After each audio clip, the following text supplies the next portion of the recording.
Good evening, ladies and gentlemen. I'd like to call the January 8th, 2015 Town Council meeting to order. Would you all rise and join us in the Pledge of Allegiance?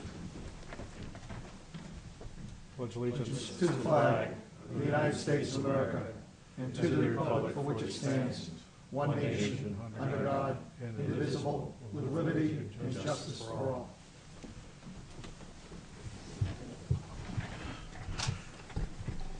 Thank you. Nancy Harrington is excused this evening, which is pretty interesting since she's the chairman and you're the one that you're supposed to check with when you're going to miss a meeting.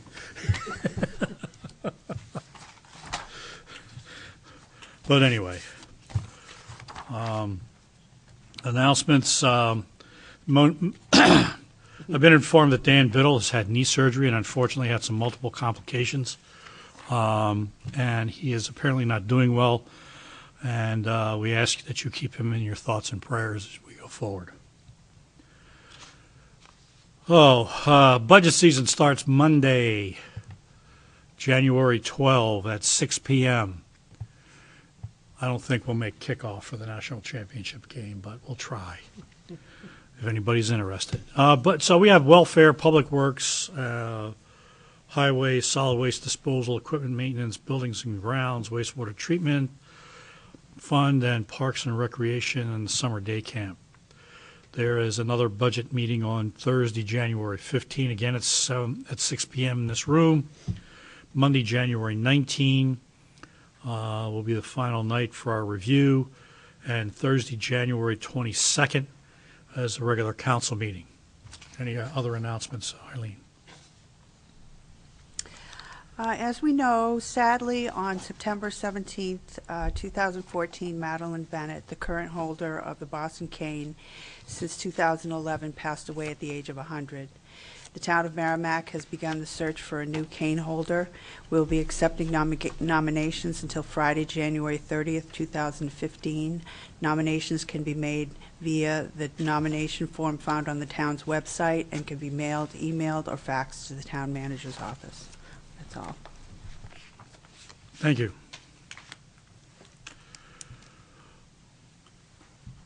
Now it's time for comments from the press and public. Anybody wishing to address the council at this time can come forward and address the council.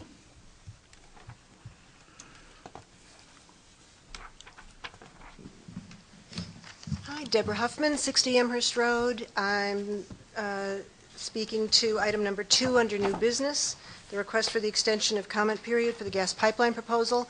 I'd like to thank the council for writing that letter, and I would just like to support you in sending that letter. I think it's a really good idea. The pre-filing period with FERC is usually 6 months long. Merrimack has sort of got notified late. We weren't sort of brought into the process until December. That was halfway through the process, and there's just so much to learn. You're in the middle of budget season, and there are just thousands of things to know about this proposal. So I think it's a really good idea just to ask for as much time as we had. The only comment I would make is instead of 60 days, we kind of came into this 90 days after many of the other towns. So we're sort of 90 days behind everybody else.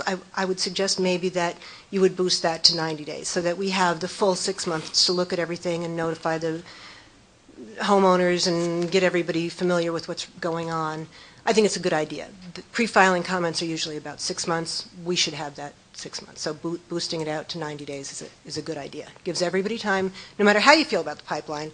I think everybody agrees that we need time to make sure everybody knows what they're signing on to and sends the appropriate comments during the pre-filing period. Because after the filing period ends, you're not allowed to send those comments anymore. They're not looked at after pre-filing comments end. So thank you for that. I think it's a great idea. I would suggest you change it to 90 days so that we have the same amount of time as they usually recommend for pre-filing comments. Thank you. Anyone else wish to address the council?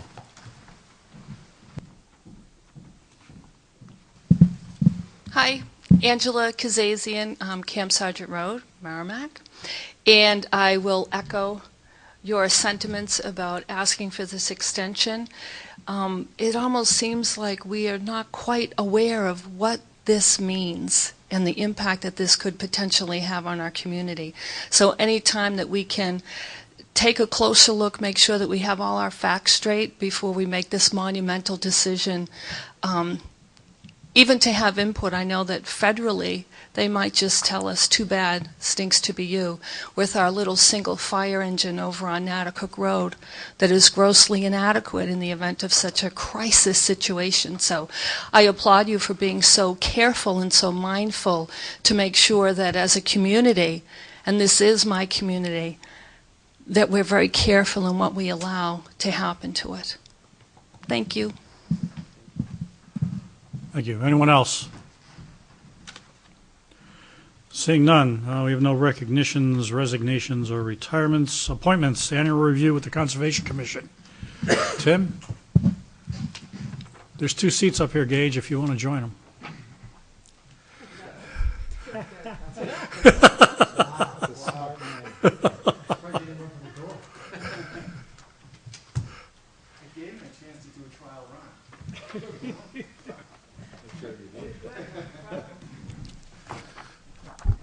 I certainly did. Do you need this thing lit up?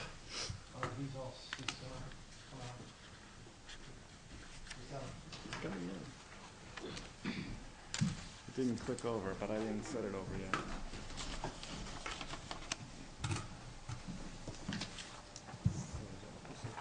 All right. Let's get it to switch.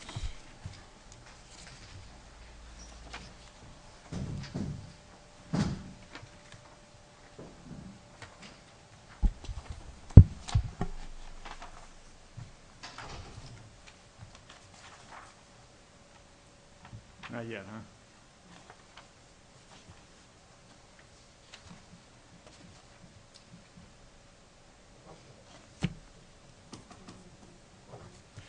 All right.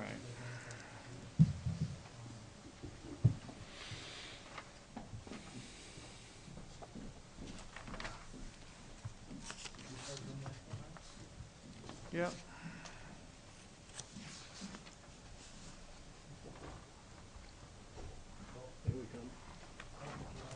All right, we got it. All right.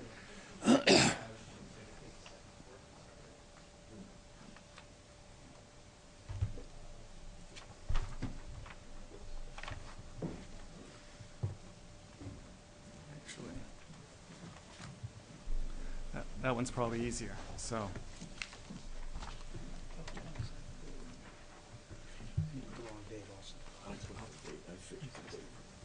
It's 15. So good evening, everyone. Thank you for having us. And us is true. I've got members in the back.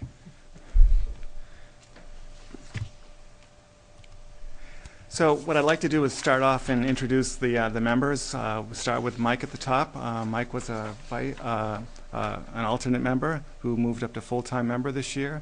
Matt Karen, my vice chair. Cindy Glenn, who's in the room. She is our most recent inductee, so appointee. So Gage Perry is also in the room. Myself, and I have an open spot. So, you know, if any of you, like Tom, want to have your Mondays taken care of, there's plenty of room. And anyone It's in only every other Monday. yeah, that's right. 2 Mondays a month. You know, we only have one meeting in February, one in July, and one in September. So what a deal, huh? So if anyone from the public is watching, it's also available. So we do have 2 alternates, Bob Croati and Lauren Crass.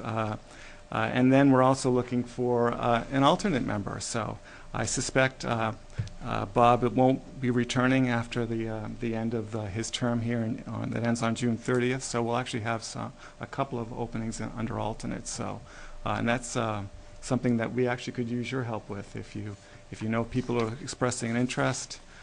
Maybe with the heightened awareness of our environment and everything with the pipeline project, people, whatever, you know, maybe people will all of a sudden say they want to become more involved and understand what's going on. Point them my way.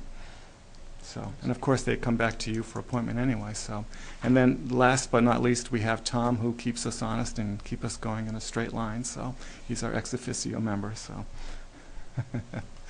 So what I want to do is take a quick slide, slide that I've used the last couple of years that pretty much speaks to what our mission is, and that's pretty much defined by state law, RSA 36-A. Essentially, we're responsible for the proper utilization and protection of natural and watershed resources in town, and we coordinate activities of unofficial bodies organized for similar purposes. And honestly, we haven't done a whole lot of that coordination work, but you know, when the time is right. So we do work with MVD and other folks on occasion, so as well as the lakes here in town and stuff like that, Babusick and Natticook. So. And we're interested in what's going on with Horseshoe as well, another large water body here in town. So, other things that we do, we make recommendations on dredge and fill permits to the DES. That's something that's also stipulated by law. And we, by town subdivision rules, we review and provide recommendations to the planning board for items that fall under the Aquifer Conservation District. And then lastly, we manage well over 1,500 acres of conservation open space land in Merrimack. Some of it's deeded to us. Some of it has been put in our hands by this body and previous bodies. So that's pretty much our mission. So last year when I came to see you, I had this slide here without all the red on it, which spoke to what we were planning on or what we had proposed to do for activities or goals. So I thought it would be good just to give you an update as to where we're at. You know, I spoke about going into acquisition mode, looking for properties, easements, things that could fill in. We had, in 2013, put together an assessment guidelines for properties and the types of properties that we were looking for. And using that assessment tool, which I did present to all of you last year, what that's all about, we targeted certain properties and we made some inroads. But we didn't come to you in this year for any easements or land purchase approvals like we had done in the previous years. But we've got things going. I should say it right, the Old Blood Properties LLC, it's now got a new name for it. Those folks have about 100 acres, actually I think 130 acres of open space associated with that project over off of Madeline Bennett and Old Blood Road.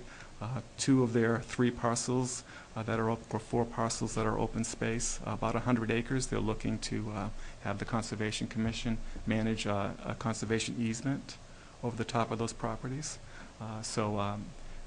That would kind of coincide with the easement that we have for the school district property, as well as join very well in with Greater Woods and things like that. So I suspect if that project moves forward, at some point we'll come see you on that. The Tomasian project off of Tomasian Drive, going off near Horse Hill Nature Preserve, that's a cluster development. A little over half the acreage on that one is also being thought of as either easement or donated to the town for conservation. That's the way it was last spoken to. I haven't actually spoke with the project folks in a while to see what that process is, but I believe they just recently got planning board approval on that last month, probably, I think. So that's another opportunity which would go very well with our Fields Farm, or what was previously known as the Ireland property that goes along the Souhegan River. That those 2 parcels would join very well and provide an opportunity for folks from Horse Hill to take a short walk on Amherst Road and be into another conservation area, or vice versa. In fact, we may even be able to utilize a parking area on that new parcel on Fields Farm or near that new parcel and have even more parking, because if you've ever driven by Amherst Road on the weekend and tried to get into Horse Hill parking lot, it's almost impossible. So, because it's that well used at this point. So we've got other things in the works. We've talked to a person who specializes in acquiring conservation properties to see if his services were appropriate. We haven't at this point moved forward with it. We've been talking to the Piscataqua Land Trust, which is thinking of working with what was known as the Souhegan Land Trust, which has been somewhat defunct of late. To see if they have an opportunity where we could leverage each other's funds to continue to provide conservation type land acquisitions. So the other things we've got going. So more to come, hopefully. So sure. Is this that? Yeah, that sounds better. I can hear myself now in the speakers. All right. Chapter 111 was one of the other things we wanted to look at. We've asked our subcommittees to start thinking about updates to Chapter 111, which is the conservation ordinance within town. But we didn't get very far with that. When you start really looking at it and trying to encompass all the properties as opposed to the current 5 properties that are involved, there's a lot of nuances.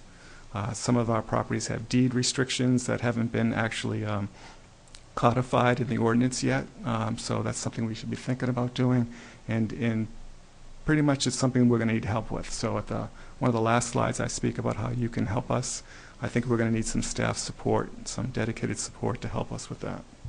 So we've started working on our forestry plans. We've created a template that we want to follow. We want to have something that is consistent, that kind of transforms our forestry plans to being really management plans for our properties, because we do a lot more than just forestry on our properties, and thought that it should have a more expanded view. So we've worked on a template, and hopefully we'll start implementing against that template, and we'll give it a try with one of our properties and tweak it and see how it works. So we did commit in 2013 with meeting with town staff and other folks that we had identified in the fall of 2013 that we had a number of areas where beaver were causing issues with water flows, water levels, and things like that. We worked in multiple areas of town. We realized that town departments, the water department, as well as highway department, have been dealing with beaver and water flow issues. And we decided to take a more holistic view and look at the entire town and learn more about how we manage beaver town-wide as opposed to trying to point solutions. So we kicked off an RFP for that. We awarded a contract, and I'll speak a little bit more about this. And I think probably sometime here in the late winter, early spring, we should probably do a dedicated presentation on what that is all about, so you can learn more about it. But again, I'll touch a little bit more on it in a couple of slides. So we said that we'd look at how we manage our other properties. So we've kind of started the conversation on a lot of those. There's been some plans that are in place, like Gilmore Hill Memorial Forest has some planned work, Fields Farm. We need to do more with that. The Wasserman Conservation Area. We successfully, the commission did probably 4 or 5 years ago, added 20 acres, a 20-acre parcel next to our 80 acres that we have at the Wasserman Conservation Area. So we have approximately 100 acres that takes us from the parking lot, the actual park area. You could go all the way to Greens Pond Road and stay on conservation property. We have established trails out there now, and it's quite an interesting area. So another place where people can enjoy themselves, but we haven't put together a dedicated plan for that, so we need to do that as well. We've worked a little bit on our Merrimack Outdoors website. Really, if someone had time in the public and wanted to do more of that, it's just one of those things. It's a great resource, but I could always use help for that. The commission could use help for that, so because we've been busy everywhere else. So, and we've started documenting how we do things, so that way future commissions can know what previous commissions did and not have to reinvent the wheel every time. So, so that's kind of an update. Activities in 2014, some of this is redundant, so I won't spend a lot of time with it. So we did collaborate with the school district and did a major rehabilitation of the Gateway Trail, which is in Greater Woods. That looks more like a woods road. It's an area that's an emergency access. It's been re-widened back to its original 11 feet wide and cleared, and we put a new surface down on it. It'll be good for cross-country track and things like that for the district. It's great for people who want to get out and walk and not worry about ticks and things like that, because you've got plenty of space and you can just enjoy the great outdoors. You've probably seen it a number of times now. So it was a good collaboration, the district, and we worked very well together, and we got it done. And now we're not as worried if someone was to be injured out there as how to get out there quickly. So, and we'll be talking more about working access from the other side of Greater Woods as well on South Greater Road. That's a project we want to work on in next year. So again, we had the Beaver Management Study, which I'll touch on in a moment. We had 2 significant Eagle Scout projects in Greater Woods. We did an observation deck over by BB Lane. Those projects all came through you at some point as well. It's a great deck. It's a nice spot to, if you're on the trail, to stop. You can sit on a bench and you can enjoy the pond and the quiet.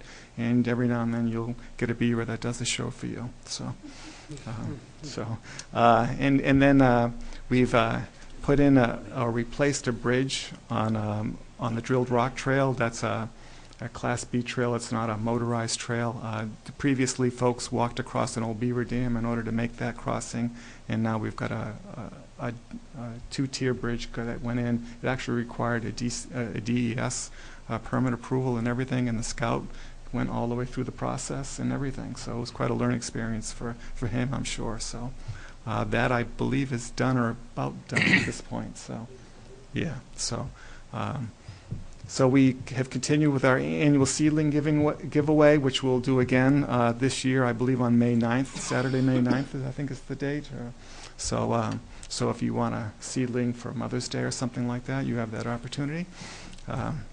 We have been pursuing parcels for purchase or easement. We've continued to actively manage the Horse Hill Nature Preserve, Greater Woods, Wildcat Falls Conservation Area through our what I call our very capable subcommittees. They're all active, they're all in place, they are meeting quarterly, if not more often.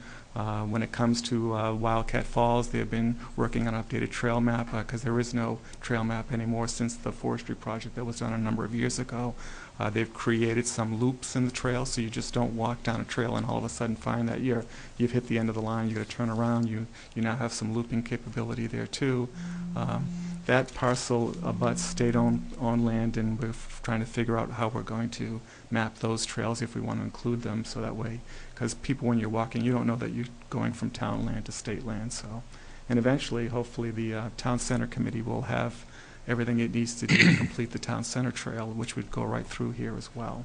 And then folks at Wildcat Falls, which you can do now, can go all the way over to the fire station in Watson Park, but we can make that a more formal trail hopefully here shortly. So Horse Hill, very busy, very active, great trail work, a lot of markings going on out there. That's a great team. That's a well-oiled subcommittee, and they just go and they take care of things, and they make adjustments as the beaver want to change some water levels and move things around. They do adjustments. They've given away literally thousands of trail maps, and if you walk the trails, you don't find the maps. So obviously the people are finding some value with them. They're not just grabbing them, walking down the trail and chucking them. So, and that's a good thing. So, and then the Greater Woods folks have been doing a lot of trail marking, trail upgrades, bridge projects. A number of things are going. That subcommittee's been in place for about a year now too, since you all approved the stewardship plan we have for that. So and then of course we've continued with our website. So. All right, so what I wanted to do, like I did last year, is touch on finances. I think we should be as transparent as possible. We have two special conservation funds. One of them that was put in place many years ago when the commission was first enacted by the town, and then one that was put in place a little bit later that we refer to as the Land Use Change Conservation Fund, but they're both follow and fall under RSA 36-A for how they can operate and what they're all about. Fund 51 has ended the fiscal year 13-14 with about $48,000 in it. That's about $3,000 less than the previous year. We haven't really been utilizing that fund a whole lot. Its only income is income-based income at this point, so which we all know that from, interest-based income, and we all know that our savings accounts haven't been rising a whole lot, so there wasn't a whole lot of revenue in that fund. The Land Use Change Conservation Fund, we in that fiscal year, I think we went through about $25,000 in that fund, which took care of some of the projects we were doing. I think Red Maple Trail maybe had been a project under that, as well as signs and other maintenance activities that we're doing with our property, as well as we had a land donation at the end of 13 where we used some of our money to cover legal costs, as well as the stuff they have to do with at the Hillsborough County Deeds and submitting the deed and things like that. So Horse Hill Nature Preserve ended the previous fiscal year at a little over $900, and it ended this year at $1,000. We get revenue from that from donations, and there's been a number of snowshoe and other type races that have been done out there by a company called 3C Race Productions, which is a really great organization. They sponsor a race, and then all the proceeds that they get beyond their expenses all go to the Horse Hill Nature Preserve. It gets people out there, it gives them an appreciation of it. It's a very interesting race to watch, a snowshoe race. Some of these people are hardcore, I'm telling you. And special shoes, and away they go, and they could run laps around me. So, but it's really something to watch. So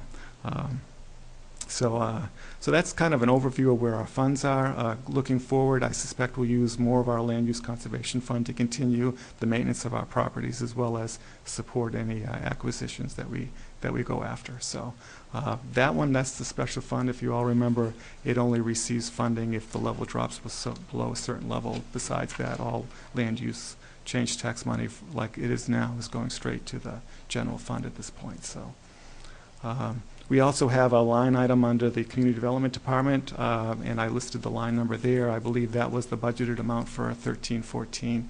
That's pretty much Tim Thompson's money. He owns that budget, and that's utilized for some of our presentations and our memberships in education, as well as it covers a service called the Lake Lay Monitoring, which monitors the Babusick Lake and provides information on it. I haven't seen the latest reports on the lake, but they monitor a number of different items and graph and chart it, and I've been sending all that information over to the town staff so that they have it. So. And it also helps cover a donation that we make to the folks who do the monitoring of the Souhegan River. So, okay, so I touched on the beaver management study. This has really been quite an undertaking. We hired wildlife specialists, scientists, in order to do this. This is a professional study that's been done. What we wanted to do was to better understand how beaver and impact water levels and things like that, and we wanted to understand that if you did something here, what did that mean there? Because our water systems are tied together, and you could be playing in one area and then not realize that you have an issue somewhere else. Also, what we wanted to understand is if we did development somewhere, do we potentially down the road have an issue? So I'll explain this in much more detail, but if the link works, I'll just give you a quick take a look. So they put together They put together a model for us, and the model, I won't get into the nitty-gritty details on it because we will come back here later. But what the model does is it's all GIS information, which will go right into our GIS system. But it looked at different habitat areas and gauges. By far more expert on this than I am, but it looked to try and predict where beaver activity could be down the road based on certain criteria of habitat and things like that. And what we learned is that, and it's all colorized, that the yellow areas all the way down to the red areas, the purple areas indicate issues, with the purple being the worst. And you can start getting an idea across town where we have opportunities. This doesn't necessarily mean there is issues, but where everything is right for issues, and it goes all the way through town, and we can see things. You'll see some red dots on here, and those red dots were issues that the town has already known about. They're all listed here, and when we looked at our worst places that the town has been dealing with, as well as the commission has been dealing with, they overlaid exactly to where the model predicted we would have some of our worst problems, which is something that hadn't been done as far as we know, anywhere for a town or an area before. A model created that could predict where you'd have issues. And not only did it predict it, it hit everyone that we were having. And this idea of a model can now be utilized in other towns and other places. So especially if you go north and west of Merrimack, where you have towns that are relatively undeveloped, if they developed this model and put in all the right criteria, they would know down the road that if I put in a 80-home subdivision over here, oh, by the way, your conditions are right for beaver activities, you might find that 20 of your homes go underwater in 5 years if the beavers moved in or not, which is kind of kind of a cool thing that'll benefit other municipalities. But for us, it's a great planning tool. Not that we have a whole lot of open space available for large subdivisions and things like that, and if we get our way, there'll be less. And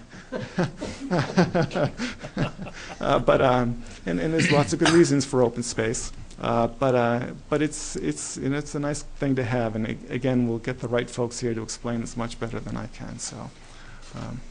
So we did identify, the town was aware of 30 or 31 trouble spots. Looking at it, there was actually probably 35 that we had. Those trouble spots range anywhere from where Greens Pond and Adequate Road come together. There's the Duck Pond, or the Goose Pond, some people call it, which is on the edge of Horse Hill, where, if you notice, the geese are there with their babies every summer, just down the road from your home there. But you'll also notice that every 2 weeks, Public Works is out there cleaning out the grate that sends water down onto the road and keeps it going so that the pond doesn't flow over the top of the road. And when you think about the fact that that at that spot that they're there every couple of weeks, so there's a couple of people for a couple of hours, and you add that up over a season, you're looking at probably 16 visits with 2 people at 2 hours a pop, and you add all those numbers up, and you're talking a few $1,000s a year just to maintain that one spot because of beaver. When you look at 35 trouble spots and you start adding that all up, it's quite an impact to town folks. And not all 35 are active every year, so you don't do all the math. It doesn't scale that way completely. But when you think about it, all that time that's being utilized by your Public Works employees to go in and either lower beaver dams so you can get better water flow, or do even more drastic activities, it was literally costing our town thousands of dollars to manage beavers every year. And every year we do the same things over and over again. It's kind of like you keep hitting your head against the wall at some point. Either it doesn't hurt anymore and you just accept it, or you realize you've got to do something about it, and that's what we did here. And that one spot I spoke about at Natticook Road and Greens Pond is we put in a water leveling device. Now that it's known as a beaver deceiver, basically, and essentially goes in, and the beavers can try and stack in their mud and their sticks all around the grate and do all that stuff, and they can do it all they want. Because of the way it's structured, the water flow doesn't stop. It keeps on going. So we maintain a set water level based on how we place the pipe and how it's all been put in. And this thing ran, I don't know, about $1,500, I think it was, for installation with maintenance, and we can have the company that put it in maintain it for us for a few $100s a year, where they'll come out and check it and clean it and fix anything that breaks on it. And essentially we put a couple of $1,000s in over a couple of years, and we'll easily recoup that money in the first year. And then from then on, we've recouped that money. And it's just a great thing that we're doing there. There's studies where these have been used in other places that show they're highly effective. Obviously, vandalism and things like that would cause you to have to go back out and repair it and take care of it. But literally, the beaver, after a while, either pretty much realize they can't use it, or they're continually confused, and that's just the way it is. And it allows us to maintain a set water level. It allows us to have the wildlife and the habitat stay the way it is, because beavers create habitat for a whole lot of other critters and creatures and everything else that makes our whole ecosystem work well together. So it's a good solution. And granted, we only put ours in December and have seen great things, but other towns, municipalities have also seen great things, and I'm thinking over the next couple of years we'll realize that worked out well. We've done this in 3 locations that were giving us lots of problems. One area over by Mitchell Woods, which was causing lots of water to come into people's backyards, which could cause issues with their private septic systems and things like that, because they would be going underwater, which would be a bad thing. As well as over at Meadowbrook Pond, which is in the middle of town off of Babusick Lake Road, where there were issues with water levels impacting other people, as well as if the water got high enough, we could actually have put our own sewer structure in danger, because there would be enough pressure of the water to cause issues. So I think it's a good win the way it's working out. Of course, we'll know over the next couple of years whether we see what we think we're going to see, but history of everywhere else is looking good. So again, I'll come back and talk a little bit more about it, because I think it's good for the people to understand what we've done. Not so good for the beaver. No, well, it is. It's to be very honest. In the past, and not even too distant past, we've used trapping in order to control the beaver, and now we have a method to allow the beaver to stay, and allow us to have the water level control that we need to have. When the beavers stay, the beavers will self-regulate their population, which we learned. But if you go in and you clean them all out, they'll have lots of babies and they'll come back. Food also controls beaver and stuff like that too. So there's a lot of factors, but removing them was not the right long-term solution, and I'm glad that we don't have to do that. At least at this point, we don't believe we have to do that. So next year, and this has a budget impact. There's probably some areas that are town issues or not on conservation property where we should probably start adopting some of this. Our contractor, our specialist, was in on Monday at our Monday meeting. Adam visited, and there's places that we should be thinking about working on again next year, which will have an immediate budget impact, but long term will have a very positive budget impact going forward. And what it really does is it gets your public works folks, back to doing things that they're used to doing instead of putting on waders and going out and wading in a mucky, dirty pond to pull out sticks. It's probably not a job I'd want to do, especially if it's 90 degrees in the summertime. Probably doesn't smell that great either. So I'm sure they would much rather be doing their normal type activities than doing that. So I think it's a win all the way around. So hopefully we can move forward on the town side. The commission has a few more properties we need to work on, and we're committed to doing that next year. All right, so let's talk about 2015 and what we want to do. So, we want to continue acquisition mode. There are certain properties that we've targeted. You pretty much can look at the town of Merrimack and look where there is no development on the western side. And if you look at the plans that we've done previously, I think in 2010 you got an update from a previous commission about why those properties are very important. 500 contiguous acres is really important, and having those wildlife corridors, there's a lot of good reasons for that, and we want to continue doing that. So if someone owns a large parcel in the western part of town, call me. So, and I've been kind of straightforward with people. Even on Monday night, we had a property owner in front of us who owned one of those parcels, and I made them an offer right there. So. Shameless. Yes. Totally shameless. Yes. I told them I'd accept a donation too, so. But you have to, just let them know. So, all right. So one of our goals is to provide more educational opportunities. We do a number of things with the school district as it is now, but in previous years we've done things that are education-wise that are to the more general public, and we want to do more of that. Also, the New Hampshire Association of Conservation Commissions and the New Hampshire Co-op Extension are doing these special sessions, and we had one of them in Merrimack on beavers and their impact and stuff, and we want to do more of that and continue to do that. So, because the education of the public is a great thing. I think it benefits us all. We want to understand what the pipeline means to Merrimack. As you know, the pipeline crosses two of our properties. One of our large parcels bisects it right in half, and at least the proposed pipeline does. And we need to understand more about what that means, and learn more about it since it's here and it's something that we as a town need to kind of go through and work with. So again, we want to continue with Chapter 111.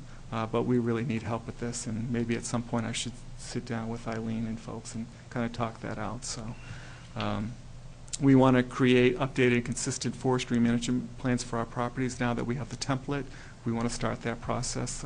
I know we won't get all our properties done now, but we'll work our template and work it and see how it is and tweak it and set the model.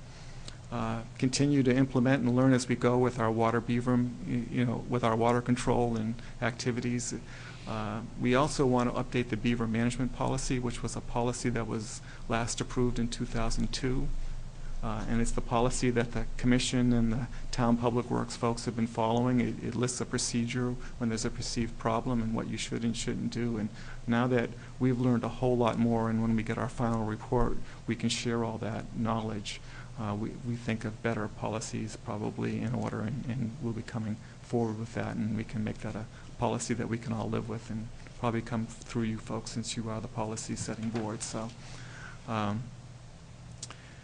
So we want to continue to bring more people into our properties, improve their experience. Our success with Horse Hill, we want to, amplify that and have that with our other properties, and I think we're starting to see that in a number of our properties. So, of course, work on our website, and then finish our documentation and stuff. A few things that I didn't put here in the list. I'll be coming to you shortly. In the stewardship plan for Greater Woods, there was talk of some gates that we want to do on South Greater Road because the road has pretty much been washed out by an expanding water body. And right now, a number of four-wheelers are using it to go through a wetland, and that's a problem. And we'd like to close that down and stop that from happening. So you'll be hearing more about that. That's addressed in the stewardship plan for Greater Woods, and it's now time to implement. So you'll hear more about that as we get into it, and of course you have final approval for all that anyway. So next month in February we meet with the Amherst Conservation Commission. Next to Greater Woods is another close to 1,000 acres of conservation land, either owned by the town of Amherst, their commission, or a private entity. We've been talking about getting together and doing things. They have a parking lot near our property that has trails that go into our property and also trails into their property, and I think it would be good for us to be working closer together on that, as well as it's time for us to reach out a little bit more to our neighbors and understand what their needs are and how we can help each other. So, and then I spoke about our 3 subcommittees. We want to nurture and let them go and let them do what they do well. It's great when we can get more volunteers to come in and help us, and people are willing to do things. So hopefully we'll see even more great things come out of them this coming year. So in closing, what I wanted to do was talk about where the council can help. So again, we could use your help as we seek approvals for land acquisitions, whether they be easement or purchase. We will likely utilize, we will absolutely utilize town legal counsel to help put all that information together as we go, as we've done in the past. But we'll be bringing those kinds of items forward to you and hope that you'll support them. The pipeline is an issue that's here, and we know it, and it's going to impact a lot of things. So really, I think the steps that you've taken are a good start and get you on the way. But we'd like to see the council lead this, because it's not just a conservation property issue, and it's not just a private parcel issue. It's a town-wide thing, and have long-term impacts to the town in different ways. So. And there's processes that have to be followed, and at the end of the day, the municipality, being a municipality, and you being the governing board, can have a say that will have an impact. So I think you all understand that you need to do this, and we just want to let you know that we are there, and we'll support you in any way we can, provide you the backup information you need. So this I had previous years is fund the GIS system. GIS system is a great thing. It'd be great for us to even put more of our information into it and have it. It'll be available for years to come. Having the GIS update that was done recently, so that is tremendous and a great asset. I'm glad that got put together, and it works much smoother and nicer than the previous version. But continue to upgrade and update the GIS system. There's, like I said, information we'd like to add to it. There's no reason why we don't have our footbridges in your GIS system as a layer, and other improvements that we've been doing. Wetland mappings and things like that should be in the GIS system. They don't necessarily have to be popping right up in front of you when you first open it, but if they're layers and available, it'd be great to have it there. I think when we spoke last year, you said, well, maybe you guys can help, and yeah, maybe we can. So you might want to talk to the town attorney and see if we can. So because we'd like to help, we think it's important. So. And that way you don't have to go searching through our files, which are in various places downstairs, in order to find things that get lost, or are they on a DVD or something like that. So I showed Cindy where some of our files are kept recently, and she was a little embarrassed. They're in the men's room downstairs, by the way. So downstairs in the other building. So, lastly, we're partners here. We're appointed by you. We're an extension of you. So whatever we can do to help make Merrimack a better place, let us know. You can put a bug in Tom's ear or whatever, whatever works. So invite us here. So that's all I have. I do want to thank community development folks and the town manager's office and the media folks. The media folks make it really easy for people to see what's going on, and those folks who can't sleep in the middle of the night can always put us on Channel 20 just like you. Maybe we're more exciting than you, I don't know. But we'd be nowhere without the folks in community development. They really are a great extension. They make my job a whole lot easier. So, from dealing with the minutes to coordinating things to putting packages together to understanding my finances and where they are and just whatever, answering questions. It's a good team you have down there. So. Thank you, Tim. You're welcome. The commission has done very well last couple of years. And I update the council periodically about your activities, and I brought to the attention as you did tonight, the great work that the Horse Hill and Greater Woods subcommittees are doing. And we do see the great work that our Eagle Scout candidates do when they come out and put those things together in a weekend or two. That really improves the ability of the town to enjoy those properties out there. The other thing that may not be as well known is you set up an arrangement with a forester, and we have availed ourselves of those services on a couple of occasions to take care of a couple of issues that we need done. So it's nice to have that resource to be able to go to that individual, because he does understand or know that the woodland areas in the town, and to try and help us out with those pieces. He did, of course, get paid separately for that. But the fact of the matter is it was a resource that, quite frankly, I don't know that we used all that much in the past. And I think it's worked to our advantage to have that done. I know the gentleman who was putting in the solar system appreciates it. So, but we also were able to, clear a piece of town property and to do it the right way. So, anyway, any other questions from the council? Yeah, Bill. Thank you. Just to comment on a couple of questions. First off, Tim, thank you and to the commission for everything that you've done over the last couple of years. Things have been functioning really well. The transparency piece, I know I alluded to last year, but I got to allude to it again. I think it's really good for people to be able to go online, be able to see the level of detail that goes on at your meetings, so that people have a thorough understanding as to the issues that the Concom talks about on a regular basis. So I want to thank you. I got your email December 9th, and I really hope that this sees the light of day to the public. I think, you talk about partnering as it relates to the pipeline. I think your thoughts, I had a couple of your thoughts as well, so I think you and I are on the same page. But this was good food for thought as it relates to Horse Hill and some of the other projects that'll be impacted. So I just wanted to publicly thank you for putting your thoughts down on paper. As it relates to the gate over by BB Lane, the trail running from Gateway to Red Maple, is there any plan to continue clearing the trail from BB Lane down onto Red Maple up to where the bridge is and the new overlook deck? No, actually not. Okay. Well, Bless you. Well, let me rephrase that. So I know at the end of Red Maple Trail there's some rocks, and then it goes into the more walking path. Right, and then you got all the scrub rust at the undercut, I should say. Yeah. So I believe there's cleanup work to be done, but Gage, you? That's about all we're going to do. Yeah.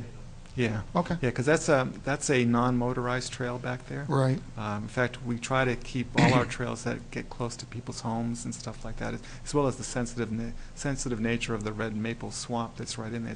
It's a unique feature here in Merrimack. So So actually, the Red Maple Trail itself being very wide, that whole section that goes behind the homes on Conservation Drive, that's actually non-motorized as well, even though it's wide. Right. And it's left wide that way for Public Works to service some of their fixtures that Yeah, are they got down a couple there. of culverts there, Yeah, so. as well as it's for emergency access. If Right. there was ever a fire back there, it could quickly go to those homes, and this makes a good break as well as it gives a good opportunity to get vehicles in there quickly. Okay. So, The second question that I had, and I'm drawing a total blank right now, and I apologize. I'm going to go to my third question. Can you talk a little bit about your request for dedicated support staff? Is that going to be potentially an appropriation that you'll be asking through community development, or is it going to be reaching out to Tim and asking for a little? you mean when it comes to Chapter 111? With 111, that's correct, yeah. Yeah, I would leave it to Eileen to figure out the best way to do that, how she wants to do it. I just think Chapter 111's been relatively ignored since it was put in place in '95. Okay. And so I'm not sure what the right way to do it. I started having conversations with the prosecutor back when we had but those kind of conversations we didn't get very far with it. So I'm not quite sure the best way to get it done. That's why I think it's time to probably sit with Eileen and talk it through. So. Yeah, I think that's the best thing. We'll just get together and sit and talk about it and Yeah. what you need and get the various department heads together and see what we can do to help you. Yeah, it's what makes it difficult is we've got quite a few properties, and because of their deeds or other things, they have some you can, some you can't, and some of them you can here but you can't there, and there's a lot to it. So I was trying to structure and say, okay, Chapter 111, Section 1 is all properties that are this way, and 2 is all properties that way, and I couldn't figure out how to make it work. So and that gets into legal stuff. So, so yeah. And the question that escaped me now comes to mind, the proposed development off of Old Blood Road. Yeah. Has the Concom done any kind of perfunctory visioning as it relates to that particular area in relation to South Greater Road and the rest of Greater Woods? Or you want to wait till the I's are dotted and the T's are crossed before? Yeah, we haven't really done a whole lot. We've met Okay. with the developers to work out preliminary wording and things like that. Right.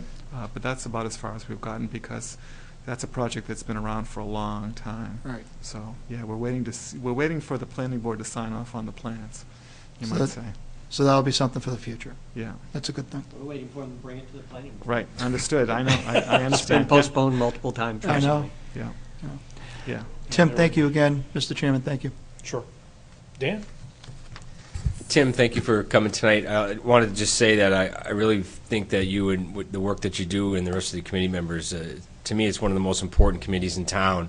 And so anybody who's listening, I hope you will please fill out the rest of the vacancies because I think you'll find anybody who's interested, it's very rewarding. It's one of those committees where I think you really see work. You'll get a sense of accomplishment being on that committee and the things that you guys do. Horse Hill, when you mentioned about the parking lot, I am rather amazed every time I go by. It's packed.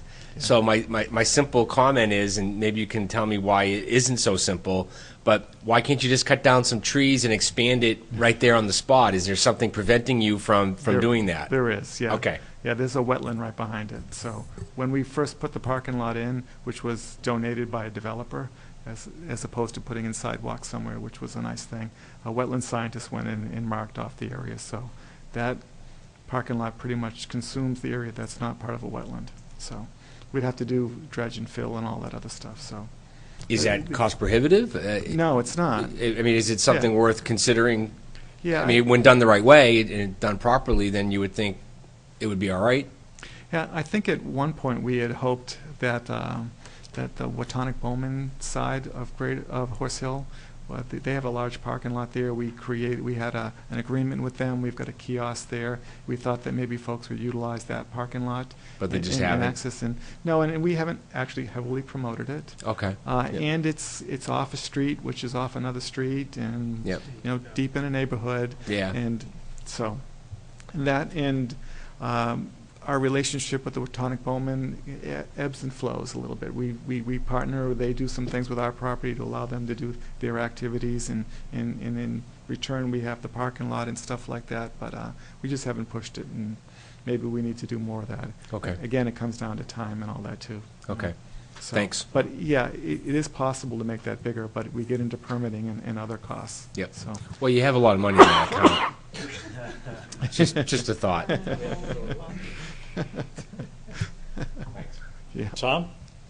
Thanks. Tim, I appreciate the report and the amount of information and the stuff that you're going through. You mentioned a couple of things that I just wanted to highlight a little bit or ask about. One of them is the interest in education and getting more activities with people.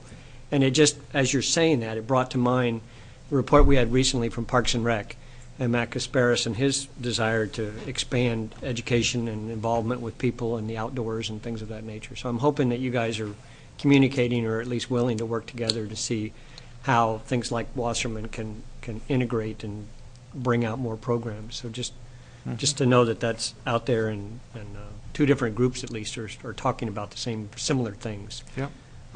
The other thing was mentioned at the beginning. You talked about your committee and the openings and vacancies, and then you spoke later on about subcommittees.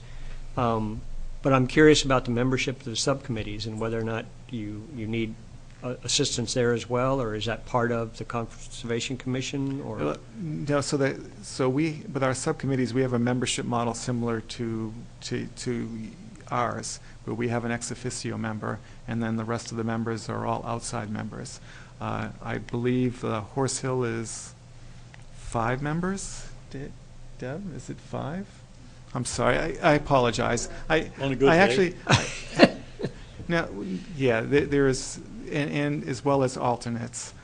Greater Woods, I think, is 7, and the Wildcat Falls is 5 members. They're all fully populated. So, okay, but which they're is- staffed by by- members that are not necessarily part of the Conservation Yeah, right. Commission, the people that have Absolutely. interest in that particular area. Yeah, so with Wildcat and Horse Hill, both have an ex officio member, and that's the only member from the Conservation Commission. The rest are other members of the public. On the Greater Woods, the current chair is a member of the commission, is serving as a member of the public because providing some guidance and continuity and getting it off the ground. And we have an ex officio member there, so we technically have 2 conservation members out of the 7 that are on that. So. Okay, thank you. So in the annual report last year, and again, what you'll see in the 2014, our membership is actually listed in the annual report for our subcommittees as well. So Okay. give some recognition to the folks who are volunteering. So Anyone else? Lon? Yes, thanks, Tim, for the report. I just wanted to reinforce what you said about being partners. I have reason to know the CONCON works very, very well with other departments of the community as well, and I just thank you and your committee for the great work you've been doing. good, thank you. So I mean, really, I have a great team behind me. They just put me up, and if you don't realize, Gage's hand is behind me, my back, and he's pulling on a button, and the words are just coming out. So, but really, they all help. Maybe I wondered at some point, did I scare people away because I have them do work and we do good things? But I think they actually want to join because we do good things. So, but really, all the members are participating and contributing. So. Well, if anybody has seen one of Tim's reports, I could see why people would be scared. But if Gage is supposedly moving them out, are we sure that it's Tim's report? It could be the all-knowing Oz known as Gage Perry. I'm just surprised they need help with Chapter 111 because they have Tom and Tim both, so they kind of love that type of thing, if you'll remember. There's a limit. There you go. Yeah, but he retired. I'm still working 50 hours a week. Yeah, it gives them all that time, though, right? Yeah. Well, when you hear the train horn coming up the road, you know what I've been doing for the last 7 years. All right. Anyone else? Again, thank you, Tim. Thanks to the Conservation Commission and your subcommittee members for the great work that you do. Great, thank you.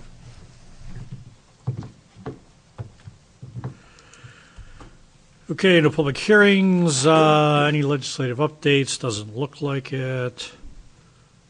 Of course, you can read all about it in the papers. And town manager's report. Okay.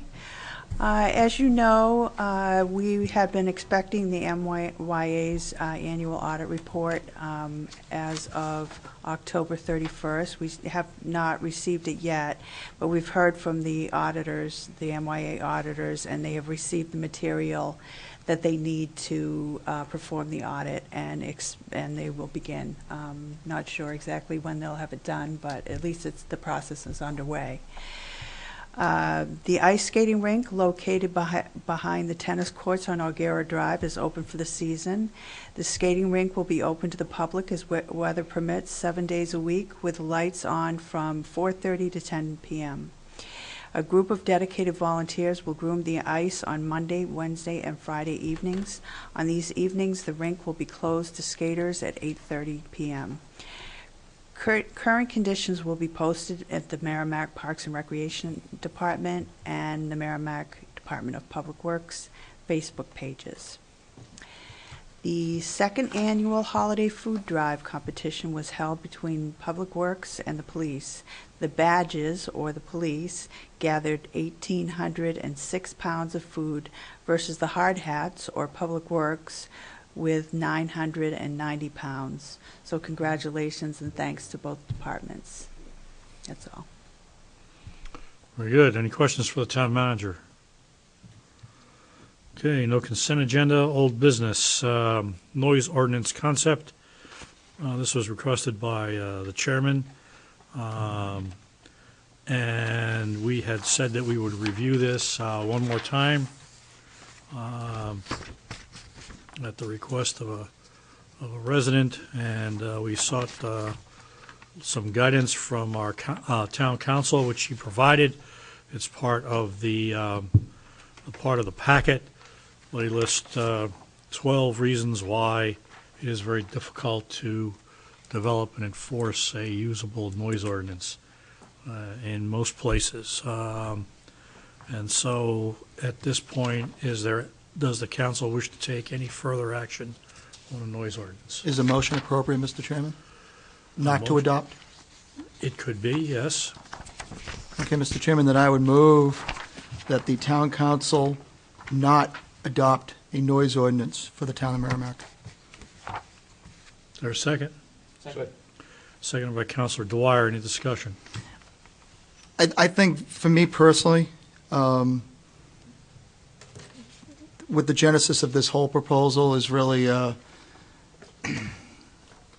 can't even use the correct words, but it's a neighbor dispute, for the lack of a better term, and I certainly don't think it's appropriate for, at least from in my opinion, for us to wade into disputes between two neighbors. There are other remedies that are available to them for them to solve their problems, and I think the approach that was taken in this regard was,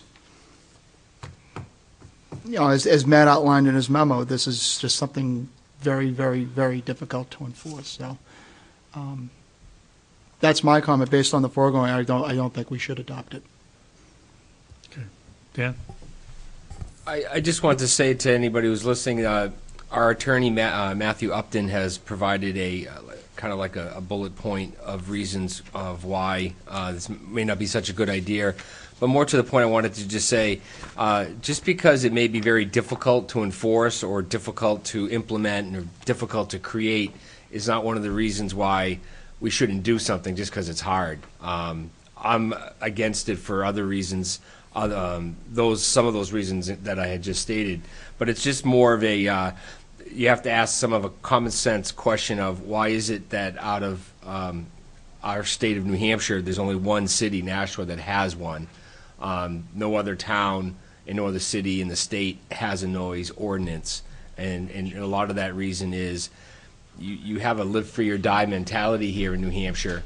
And with a police force that has laws for disturbing the peace, police discretion is used when neighbors have disputes over a whole range of issues. So I think if you have your faith in your police department, like I think we do here in our town, that when neighbors have a problem with another neighbor for a variety of reasons, start at the police station and work your way to the town manager. But for those are the reasons why I don't believe in a noise ordinance coming forward for our town. So that's why I support Bill's motion to put it to rest. But also I think we owe it to the neighbor who came to us and looked for guidance and looked for our help. And I think all of us have taken a lot of time to study it, listen to the facts, and we've come to the conclusion that it's not right for us. Finley? Well, and I just want to continue on with your conversation, is that I believe the police department is limited in what they can do, and that's what they've said. And so is that citizen's frustration mounted, and he came here, and he's frustrated with us. And I get all that, but I'm not a lawyer, but I suspect that there's civil recourse that he might have to take if he really wants, something to happen. And I don't know how you would go about that, but if it's having an impact on your emotion, then I imagine that there's something you might be able to do about it. They say you can never stop anybody from suing you. Right. Just, you can't, it's impossible. Someone wishes to sue you civilly or criminally, the process takes place. You can lose when you attempt it. It could be dismissed With prejudice. but you can't stop someone from making the attempt of legally filing papers, trying to make the argument. Other discussion? All in favor? Aye. Any opposed? Motion carries 6-0-0. That is not to adopt. To not adopt. Not adopt. Yep. New business, recommendation for appointment of representatives liaisons to the Parks and Recreation Commission. Again, this is something that's required under the Charter, Article 6-1. And these are people who are nominated by the Merrimack Youth Association. One to be Rick Grenier to be the liaison member, and Brian Leclerc to be the alternate liaison member. Move approval as presented. Second. Moved and seconded. Any discussion? All in favor? Yep. Sorry. Could I Tom. just ask, did a term end or something? Why is this coming before us right now? I think it's a, New member state. The MOA have new executives on the committee. They just voted in new executive officers. And those positions became available, and these people they're just asking for these people to take those positions. So there has been MOA representatives on the Parks and Oh, Rec yeah. Committee Yes, up until now, and they're just Yeah. changing them. changing of the guard, so to speak. I guess the reason I ask is I'm a little bit concerned that we seem to be behind the 8 ball with the MOA on getting the audit and things of that nature, and things aren't moving forward, and I'm wondering if this is something that we should consider holding off on until we get a response from them that they're going to play by the rules that we all set down and agreed to. And whether it makes sense to try and hold up something like this or not. Finley? Well, my thought on that is that it's still a large organization that utilizes fields and all that, and that would continue no matter what. I think the impact, at least from my perspective, is the financial side of it all. And so, because they're still a large player, I think that participation is appropriate, in my opinion, I guess. Okay. Yeah. I My don't thought. disagree. I just wanted to have it vocalized that we were actually considering whether there's issues or not, and I'll go along with it. And I agree with you. It was the first thought that came to my head when I saw this on the agenda, and I circled back to the fact that the MIA is predominantly a volunteer organization, and I don't know where these two individuals stand in the grand scheme of things. Are they brand new, looking to serve, or are they established, or what have you? I looked at face value that they were stepping up to serve, and to me the finance piece is a separate issue than fulfilling the requirement of the charter. Okay. Further discussion. Lon? Yeah, it kind of harkens to the beatings will continue until morale improves. I don't. No, it's the floggings. Oh, it's fun. I believe there's just as much advantage in bringing new a lot of new ideas to the MYA as not. Thank you. Anyone else? Motion on the floor is to accept the recommendations. All in favor? Aye. Any opposed? Any abstentions? Motion carries 600. Thank you. Next item on the agenda, to review a letter from the Town Council of the Federal Energy Regulatory Commission, FERC, requesting an extension regarding the initial comment period on the gas pipeline. This is something that I put on the agenda as an amendment after the Monday meeting with the Conservation Commission, where it was brought to our attention that the comment period was due to end in March, and that they just started the local meetings along the route over the last couple of weeks, and it sort of compresses the issue. I drafted the letter, and it's there. Is there any Mr. Chairman? action that the council would like to take? As Deb Huffman alluded to tonight, she requested that we amend it from 60 days to 90 days. Do you have any objection to that? Because I certainly don't. Well, I put 60 days in there because technically the pipeline company notified them of their desire to change to the alternate route, because the route was in the original proposal that they presented in September. And that they then went in November and asked for the alternate route to be their preferred alternative. So I was just trying to work something out there that I thought that would be acceptable to them.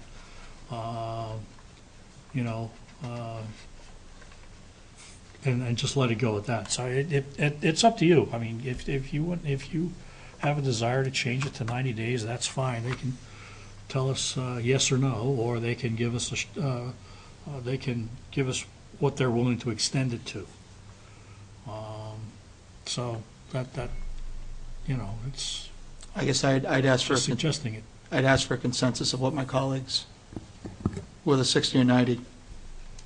My take is I don't think technically, because, as Tom just said, that their alternative route was already presented, so technically they have the law on their side to say no, that they covered their bases, even though at the 11th hour they said, oh, we're going to use Plan B. Right. I think Tom's 60 days is kind of a compromise to say that we're not trying to push for maybe a 90, and I think the 60 was an attempt to try and play nice, for lack of a better phrase. If we're trying to get them to give us some more time, maybe that's the only reason why. I don't have a problem with the 60 days. 90 would be better. But when asking from a position of weakness, knowing what I know about their process, and because they did it right and they had the right to do what they did, I think 60 is pretty good. And I think that we're all doing our homework on it. But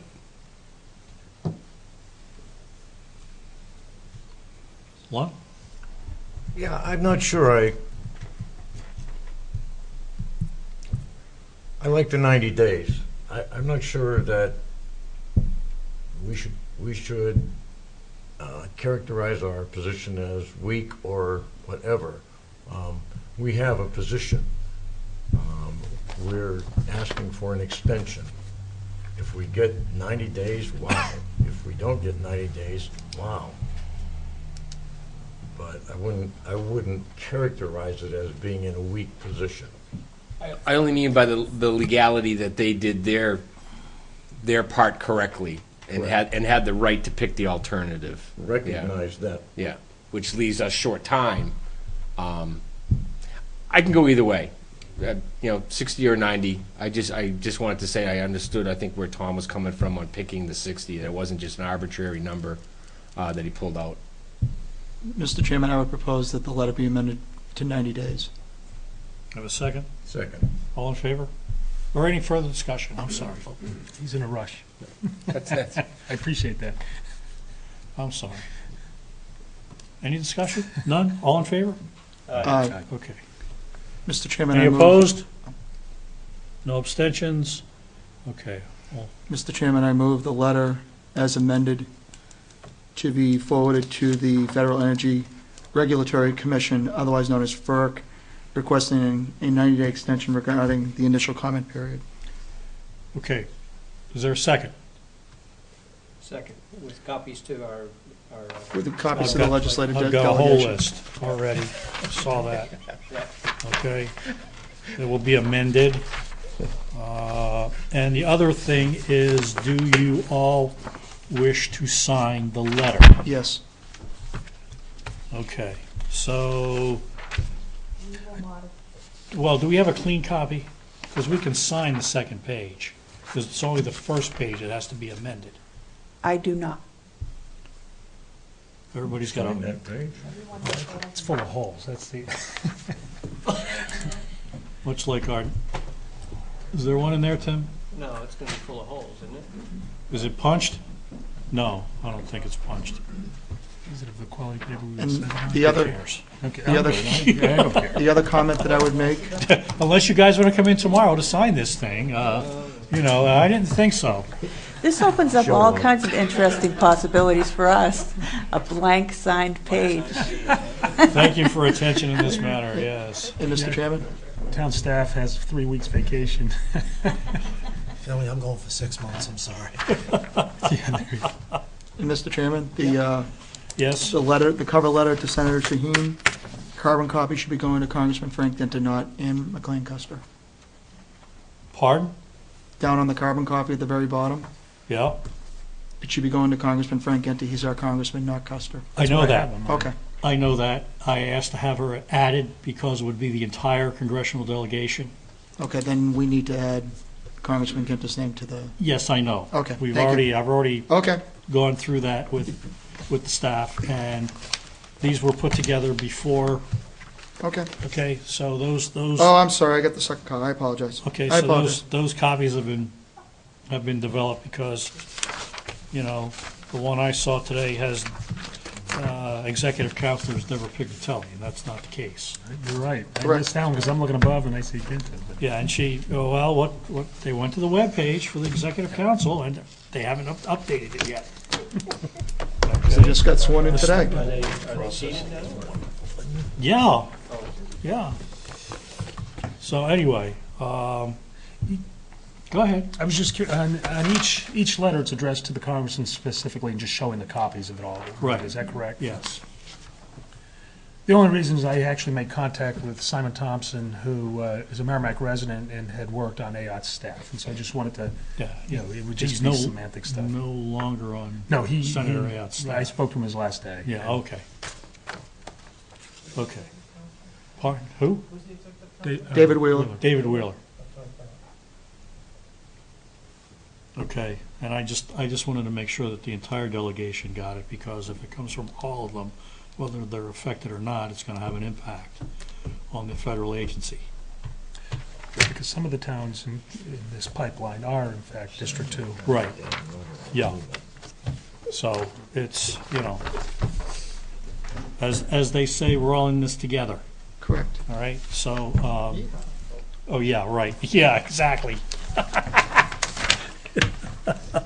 Move the question, Mr. Chairman. Questions been moved, all in favor? Aye. Aye, any opposed? Any abstentions? Motion carries unanimously, thank you. Do you want both of them signed? So they can have them for further use? No, I just was gonna have Nancy sign the transmittal letter. And then, what do you mean, both of them? Oh, These- there's this- one going over here. Okay. Next item is, Tried. goal update. Yeah, right. How much of a raise did you say?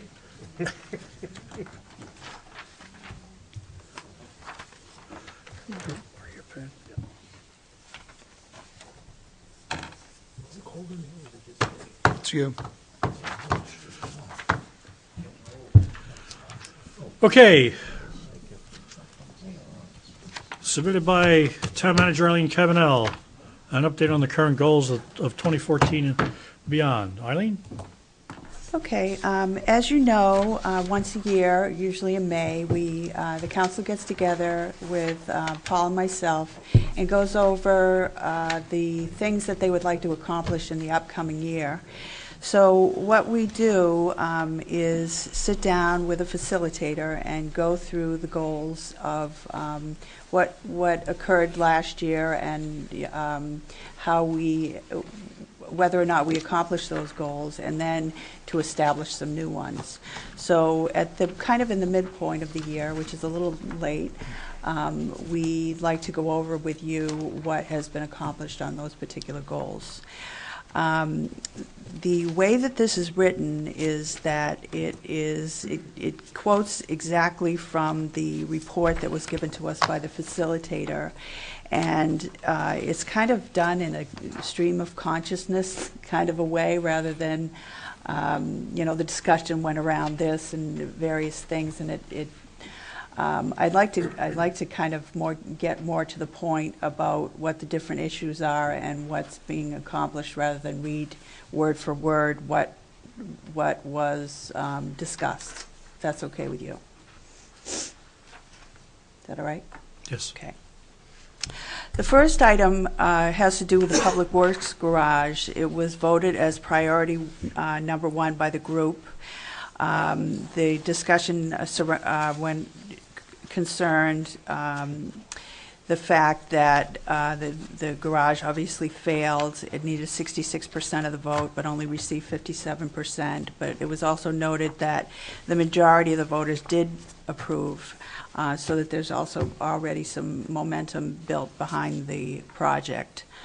So at that time, the councilors agreed to go forward with the project again and explore other additional ideas in order to get the voter support. Some of those ideas were to do a survey, to be more proactive about marketing and spreading the information, to explore ways to scale back the project. So, for instance, go to other communities and find out specifically what their costs were, and for a Public Works Garage. And Paul and some of the staff actually went to the town of Hopkinton to find out whether or not our numbers were as accurate as possible, and we found that they were.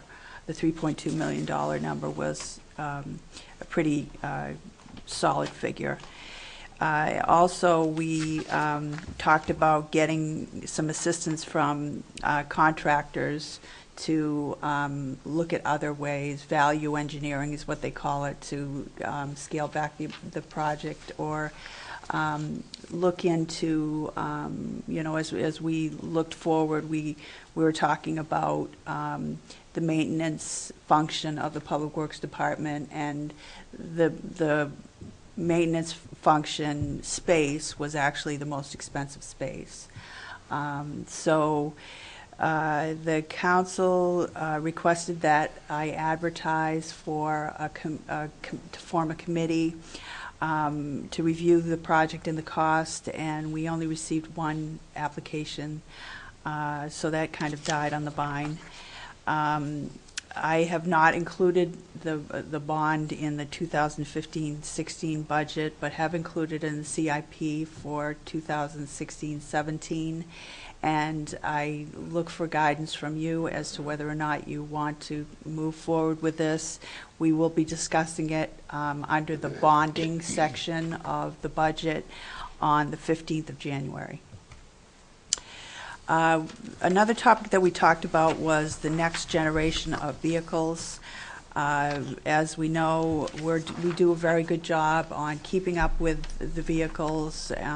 With the capital reserve funds, we're purchasing on a regular basis various police vehicles, public works vehicles, dump trucks and loaders and all that kind of thing, and fire trucks and ambulances. So as that occurs and the vehicles are getting newer, the systems are getting more sophisticated, and many of them require sophisticated equipment in order to diagnose any particular problems. So the discussion surrounded what is it that we should be looking for toward the future as far as these newer vehicles? Should we purchase the diagnostic equipment, or should we get together with other communities to purchase this equipment? Or should we look at outsourcing the maintenance function of the vehicles within the town? So toward that end, Paul's department is in the process of reviewing all the work orders and processed by the Equipment Maintenance Division, and will be bringing the findings to me shortly. Also, we have, in the course of people retiring in that division, I have tasked the Public Works Director and his operations manager to convince me why we need to continue with these, the number of employees that we have, and look at the concept of how much they cost versus how much it would cost to subcontract some of these services out. One of the people that retired had very strong skills related to the fire trucks, which need a lot of. They're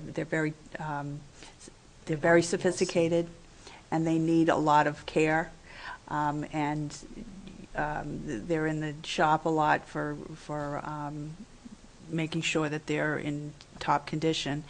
So they will be making recommendations to me very shortly about that by analyzing. So they'll be putting together basically a business plan of how the maintenance division of the Public Works will function, and pros and cons, which I'll bring forward to you.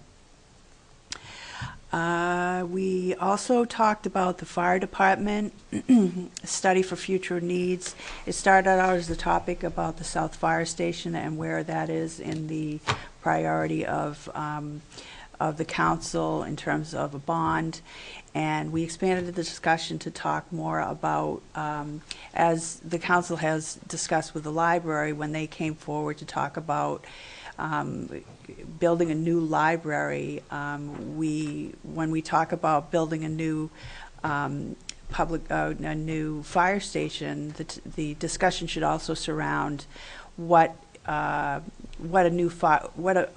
needs of the community as it relates to fire and EMS services, and what the proportionality of those services and staff should be in terms of their the number of their skill sets, and how we should hire people and that kind of thing.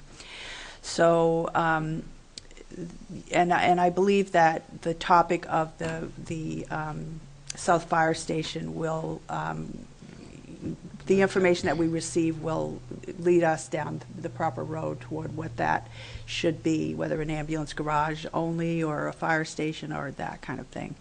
The chief and his staff have been collecting an enormous amount of data for the past year about where the calls are, what kind of calls they are they EMS calls, are they advanced life support, basic life support, are they motor vehicle accidents, exactly where are they happening, and what time of the day are they happening.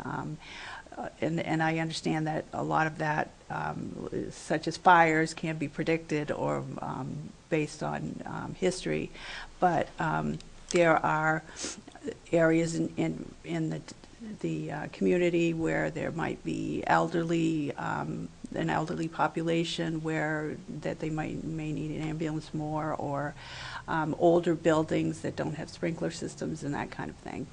So what I did was I reached out to the manager's listserv, the town manager's listserv that serves the state, to see if I could find a sample document to go out and hire somebody to do an evaluation of the data that we have and come to some conclusions.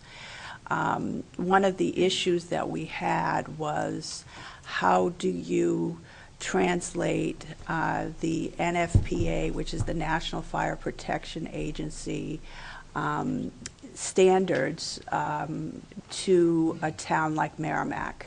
When you use it to compare to other communities that are older, have older structures, that are closer together, that have tenements, that how can you compare a Merrimack to New York City or something like that?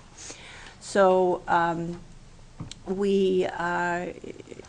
if it is your pleasure, I have gone down this road and haven't really talked to you about it too much, except individually, about forming a committee ourselves to also include the technology person so that he can decipher a way to sort the data so it's most effective and useful, and put together a report, a factual report of what we know.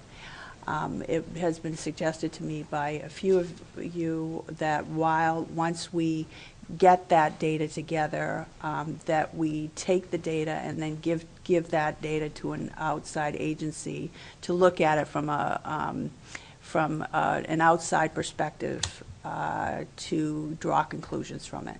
So we have started down that road. We have met with the fire chief, the 2 assistant chiefs, the 4 captains, Paul, myself, the human resources director, and our computer guy, and 1 firefighter, for 1 union member, to sit down and talk about what our goals are going to be and what we hope to achieve. So if that's direction is okay with you, then we'll just continue to proceed. I don't want to spend $60,000 on a product that is just wasted.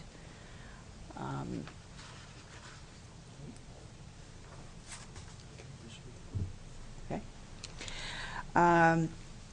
So then the next topic was voted number 3 by the group, which was Wasserman Park. It continues to be an area of focus around the future and the vision for the town. As we know, many of the buildings had been in disrepair. Over the past 2 or 3 years, we've been spending some time doing piecemeal work having to do with basically stabilizing the park and making it as code compliant within budgetary constraints that we can. And so some of the things that were needed were painting the cabins, repairing the roofs, patching leaks in another roof, and again, painting buildings. So a lot of that has been accomplished. In addition, happily, the town council appropriated $55,000 to fund several projects, and asked the Parks and Recreation Director to come back with a vision of what Wasserman Park might look like into the future, and to, based on that vision, to come up with a phase 1 of how to use this $55,000 to accomplish that vision. And he has done that and put together a plan which he presented to you recently. One of the major factors in this plan was to put in a lower parking lot where people would be able to better access the waterfront beach area. That, I think that will be one of the things that has the greatest impact of all of the things on the list. The group under the category of recreation also, we talked about a revolving fund, setting up a revolving fund to cover the maintenance and repairs needed for the park.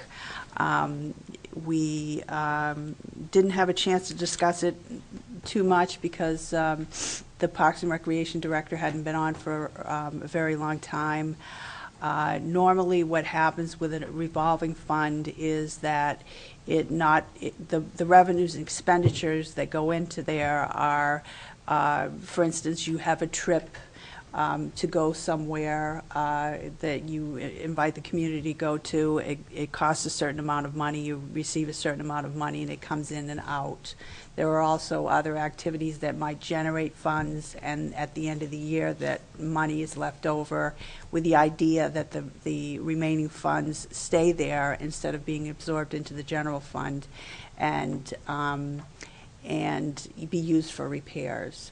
So we got a timeline from the attorney recently, and we don't have time to put it on this year's ballot, but we're prepared to do so for next year.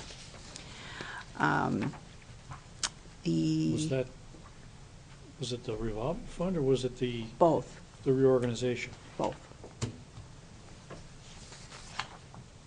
Yeah, because the revolving fund needs to get on the ballot as a warrant article. Right. The topic as well as the funding. So why don't we have the time to do that? Constraints. There's a certain number of days prior to deliberative session that you need to hold hearings and meetings, and then it's just the number of days don't count out to make it work for us for the March deliberative session Okay. right now.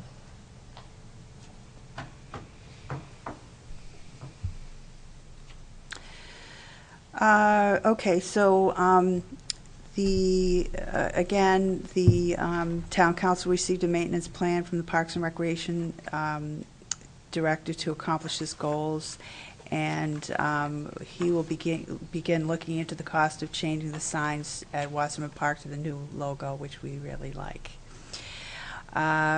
Watson Park, there was discussion about bringing an ice skating rink to the park. The discussion also came in conjunction with the issue of the tennis courts at O'Gara Drive.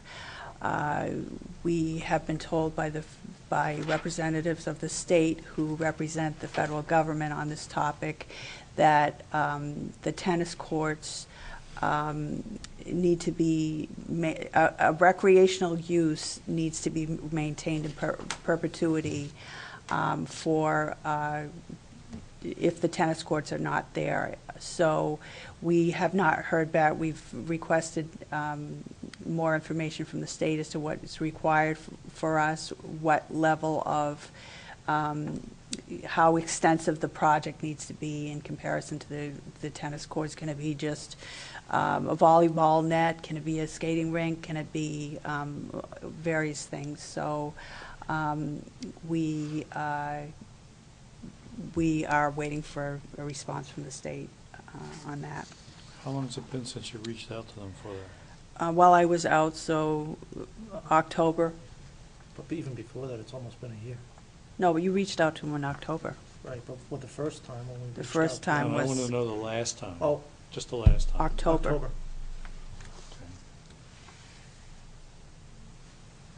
I think it might be useful to ping him again. Okay, will do. We also talked about bringing electricity to Watson Park in a way that wouldn't be an eyesore, and the group agreed that they thought that it would be a good idea. And so electricity has been brought to the park, to the pavilion, and again, we're waiting for a decision on the tennis courts before moving forward with the ice skating rink. Town Hall Complex Ambulance Garage, voted number 4 by the group. The ambulance garage is currently in very bad disrepair. It needs an awful lot of work. Roof, windows, doors, siding, just about anything you can think of, it needs work on. Over the past several months, we have talked, and Fortuitously, the Department of Labor also came to the town and reviewed all of our buildings and got people moving on cleaning up their areas, about, getting rid of junk and old pesticides and all those kinds of things. And so the garage itself has been, cleaned out of all the unnecessary things. The fire vehicle, the trailer for emergency management has been moved out of there, and currently there's only one vehicle from the police department there. So we met to talk about it. Paul has gotten some prices from various contractors about what it would cost to tear down the building, which we found underneath the boards on the siding. It's actually a concrete block building. So to take it down would be very expensive. We talked and to build a building of sufficient size for storage of the equipment for the parks, the maintenance division, and we also discussed the whole topic of whether or not we needed that space for, or would desire the space for the vehicles, the police vehicle as well as the emergency management vehicle. In conjunction with the whole topic of, do you take it down and put down something smaller, or do you just leave the garage as it is and repair it? So what we've determined from getting prices and all that is that both alternatives cost about the same. The replacing of the roof, the tearing down of the building, the windows, and all that kind of thing comes to around $35,000, and the tearing down of the building and the purchase of a new building is approximately the same. So it's my recommendation to you that after reviewing the different things that would be desirable to be in there, as well as the idea that removing the garage would not give us a lot of extra parking spaces or any of those kinds of things. My recommendation to you is that we repair the existing one. And if you disagree with that, then we'll move forward with Plan A. But that's part of the budget process. Right. Budget process. Okay. In other words, we don't have to make a decision tonight. Yeah. Okay. So we talked about Continental Boulevard because at that time there would, and periodically over the years, there's been discussion at the state level about turning over Continental Boulevard to the town for maintenance and repair and snow plowing and all that kind of thing. And we talked about measures that we might take if that ever came to fruition, and it has not at this time, and I haven't heard anything more about it, so we're just hanging tight on that one.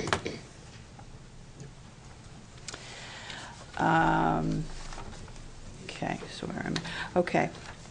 The sewer line, we discussed the idea of the sewer line as it related to the development being proposed for a single-family development on Old Blood Road next to the middle school. And we talked about the sewer and the desirability by the town to have the developer and their willingness to do so, to replace that sewer and go forward with what we would normally do, which would be to accept the sewer and accept the road, which has not been done. So the project has been before the planning board, and it's been to an extent, and it's been through, they've met with the school board as it relates to the intersection with Old Blood Road and Madeline Bennett and how that impacts the school traffic and that kind of thing. And there's been discussions with the school board and various town employees, public safety officials, about what their concerns are about the school's proposed plan. So what was decided at the school board meeting was that a traffic study would be done by a professional to come in and make recommendations as to what the best alternative for that would be, and we expect to get that relatively soon.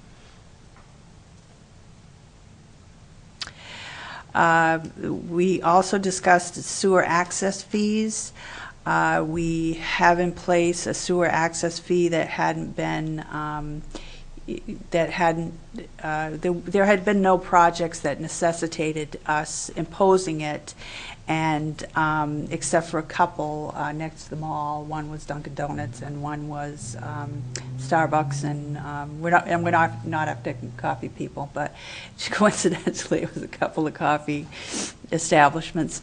But anyway, we talked about the sewer access fee and how it would apply to maybe a larger development such as a hotel or a large restaurant and that kind of thing. And as we kind of costed it out, it became evident to us that it was a cost prohibitive to, it would probably be cost prohibitive to a large hotel, conference center, or a large restaurant, and could cost as much as $500,000 just for that fee. So it was discussed with the sewer, the wastewater division and public works department about what would be a more, whether or not that they could do a scaled, tiered kind of approach to it, so that it would, the cost would be appropriate to the business based on certain levels of service rather than based on rooms or bathrooms and that kind of thing. And that has been proposed to the council and has been approved. So we hope that that facilitates the desire for a hotel to come here. The library was discussed, but they have not brought forward a plan to do anything right now, so that's kind of on hold. We talked about the Depot Street Pump Station, which is this kind of oddball pump station that is located on private property, and it's very much in disrepair, and it's been secured. And it would cost between $4,000 and $6,000 to replace the roof. And so you asked me to speak to Anita Krieger and the Conservation, the Heritage Commission, to see if that building had any historical significance. And she has told me verbally that it does not have any historical significance. So we anticipate demolishing it in the spring. The stormwater, the stormwater permit, the MS4 permit, as you know, we have joined with other communities. This is was a big issue that we had about a year ago, where the federal government was coming in to impose some very onerous monitoring and regulations on the water bodies in the town that would have been incredibly expensive and probably ineffective. So as I said, we joined together with several towns to write a response back to the federal government about why we felt that the regulations that they were imposing on us were not appropriate to our area. So we had a certain period of time to respond back. I felt that the letter that the attorney wrote on behalf of all of us was very good. We also sent one from the Public Works Department of our own town, specifically to Merrimack. And we had a time frame in which we needed to get it to them. We got it to them within that time period, and they have no time period with which to get it back to us. So we have not heard back from them. In terms of communication, we talked about doing electronic and paper surveys to solicit public feedback on various variety of issues, and the town council later decided that they were against conducting a survey at this time. Another topic of concern is increasing voter turnout. And I think we all really scratched our head on that because we're, the voter turnout is very poor, and we're not really sure how to go about doing that. So we talked about doing more promotional signs and that kind of thing as one method to increase voter turnout is making sure that people are very clear when the elections are and where they are and that kind of thing. So we will be renting some message boards in April for the elections and asking businesses along the major corridors to remind voters about the upcoming elections. Again, back to the tennis courts. We already talked about that, so I don't think I need to go over that again. The topic of sidewalks came up. We talked about a sidewalk master plan or setting up a sidewalk fund whereby developers putting in developments that it didn't make sense for them to have sidewalks on the property or on the perimeter of the property, to put money into a fund for more appropriately placed sidewalks. And also to talk about a plan of where we feel that sidewalks are desirable, and not just have rules in place to put sidewalks, require every developer to put sidewalks in every development, whether it makes sense or not. So as part of the master plan, the planning board has formed a subcommittee to look at the to put together a sidewalk master plan, and the plan will be presented to the planning board midsummer, and then be forwarded to the town council for their input. Another thing was Church Street closing. There was a consensus of the group that it was the Church Street intersection with DW Highway was a dangerous one and should probably be closed. At that time, we did not know. We thought that we would discuss it and incorporate it in with the Wire Road project, intersection project, as well as the DW. The Route 3 over DW Highway, Babuzik Brook project, and those projects have been pushed off into 2018, 2019. It's my opinion anyway that all those things need to be put together and in place before we make individual small decisions about sidewalks and pieces of sidewalks. And if you, again, if the council desires to close off Church Street at DW Highway, please give me direction on that. We talked about exploring the boat launch off of Griffin Street. for better access to the Merrimack River. The town now owns the property, and the group agrees that it needs more attention.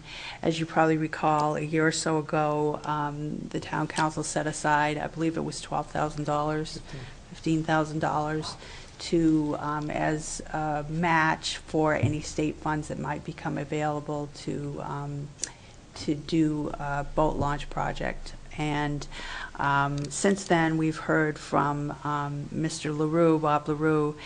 He met with the Fish and Game Department in June of 2014, and the project in Merrimack has been removed from their priority list.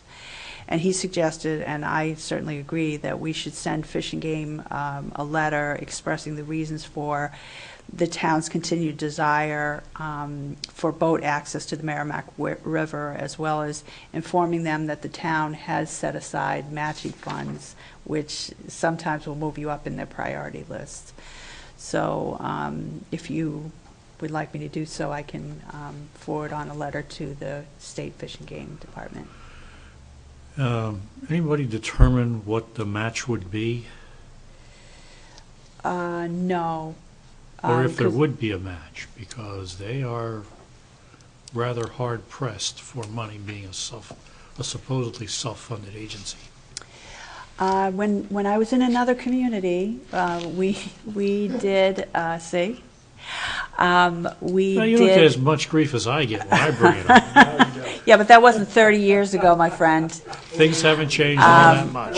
So anyway, we did a project with the Fish and Game Department and actually built a $1 million boat ramp on the Winnipesaukee River at the mouth of the Lake Winnisquam. And the state actually paid for all of it because there was no public boat launch on Lake Winnisquam.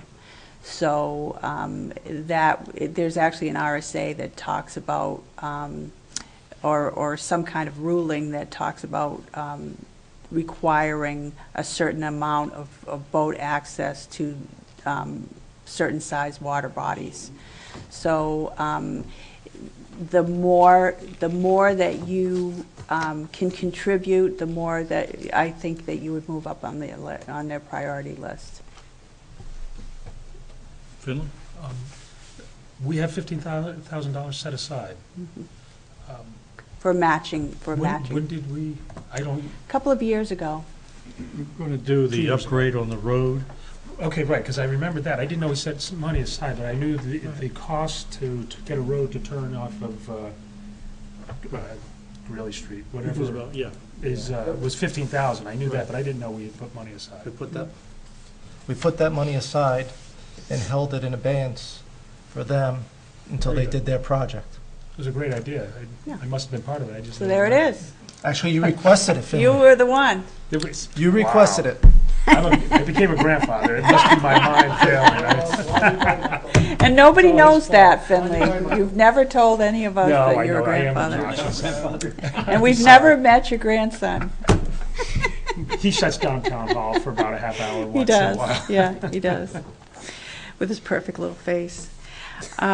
So we also talked about the Reverend Wright property. As you know, there was a developer for many, many, many years has been coming forward with the plan to put in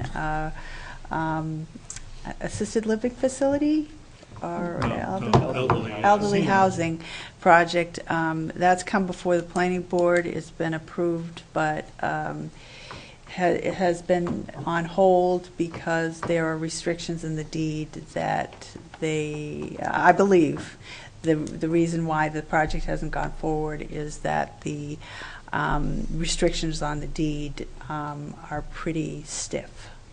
So, in other words, any funds that are received by the YMCA for the sale of that property to this developer all need to go back into the Reverend Wright property to either make it more accessible to the public or to build ball fields or some other recreational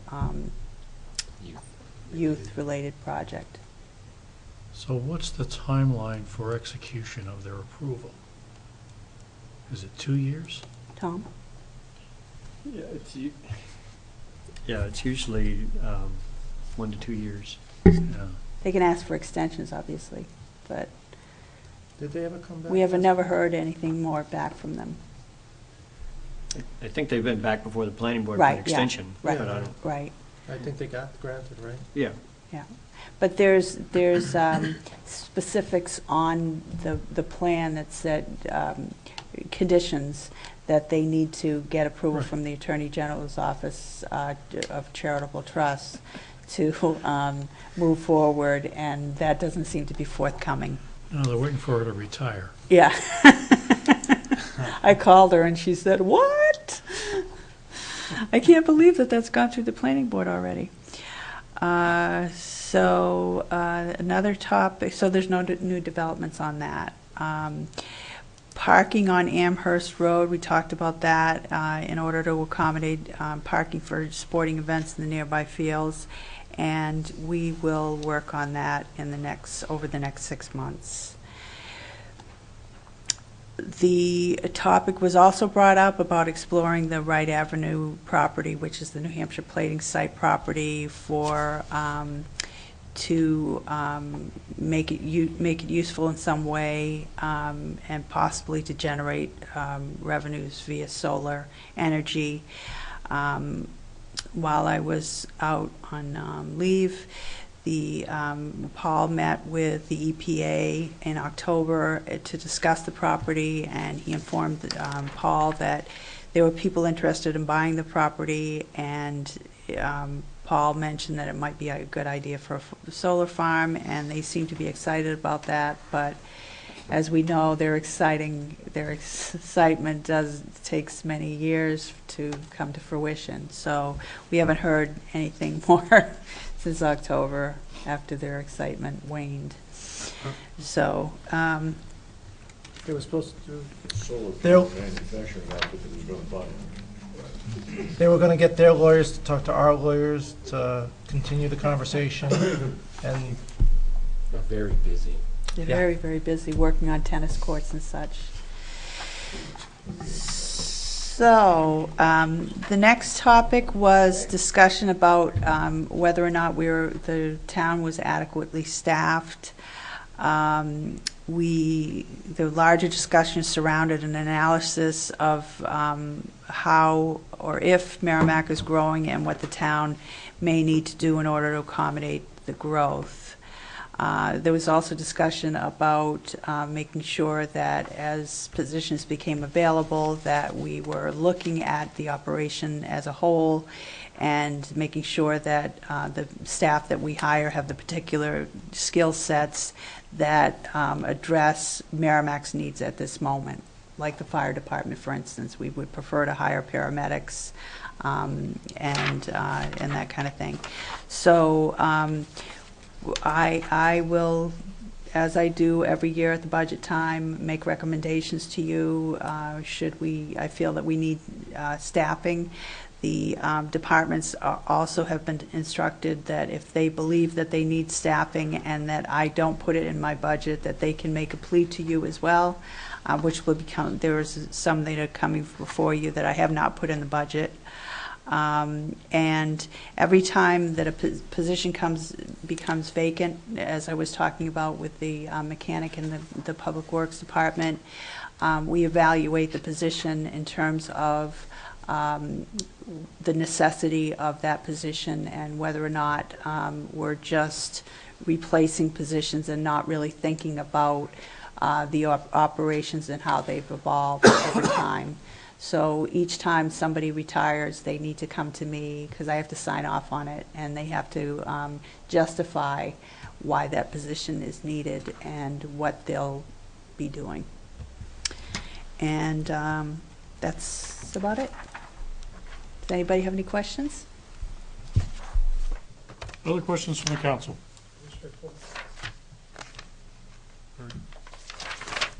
Seeing none.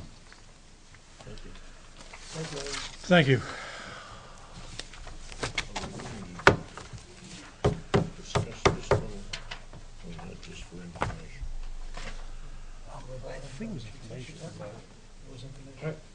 If I may, Mr. Chairman. Sure. Thank you. The letter that was in our packet regarding the revolving fund and some comments from the attorney. At one point, it talks about the town treasurer having custody of monies and so on, and the approval of the town manager if necessary. That does not preclude the council approving. No, I think what the attorney gave us was with the understanding that we had a Parks and Recreation Commission and not a committee. So a Parks and Recreation Committee has a lot more authority. So in the case of a Parks and Recreation Committee that is just advisory, all those things would come before the town council. Thank you. Okay. Because in her letter it states the manager. You said a commission has more authority, right, okay. She said it. You switched it, but I thought that's what you meant, yeah. Okay, Thank you. anything else? Thank you. Minutes. There a motion for the minutes of December 18. Mr. Chairman, move approval of the Thursday, December 18, 2014 Town Council minutes with the following modification. Only one? One, It's a singular? I'll second that if it's just one. I'm expecting Councilor Koenig to stand and correct me if I'm wrong. Go ahead. Page 3, line 27. It reads, encountered some ice period. That ice gave way and he fell through into the water.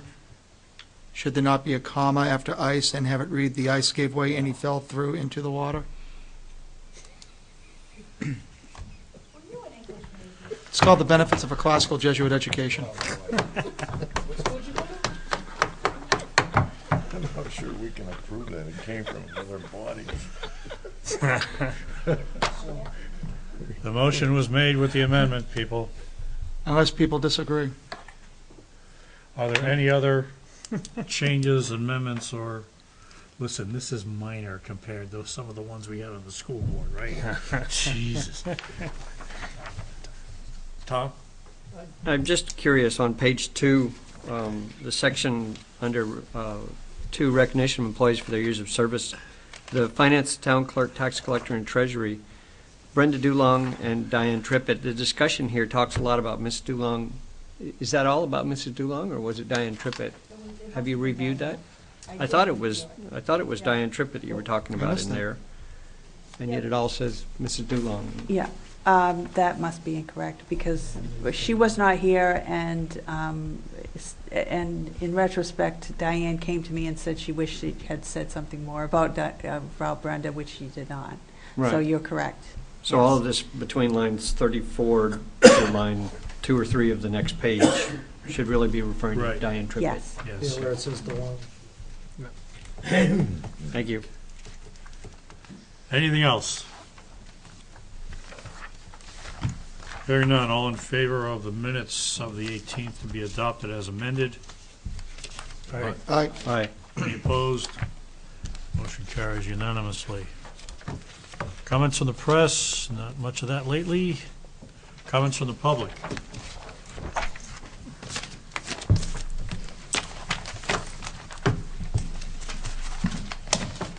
Good evening, Jody Valancourt, 35 Greenleaf Street. I wanted to extend my appreciation to the town council for approving and sending out the letter to FERC. I also want to say thank you very much for changing it to 90 days. Hopefully, they'll listen to us and we'll be granted the extension. I can tell you, I've just started to do a little bit of research on my own, and the amount of information that's out there and that we as a town of Merrimack are going to need to educate ourselves with is overwhelming. There's an incredible amount of information and research to be done, and I think if we are granted the 90 days, it'll be very well used, so thank you very much. I had just another point. We were talking about proper notification, and I don't know, the town council may or may not be aware, but I believe there are abutters in town that have not received the written notification. Some have and some have not. So I just wanted to make sure, if you weren't aware of that, that you knew that. And now that the holidays are over and hopefully people will come out of their Christmas cookie comas and wake up, and I think this pipeline project is going to get the attention of a lot more people now that they're not quite as busy with the holidays.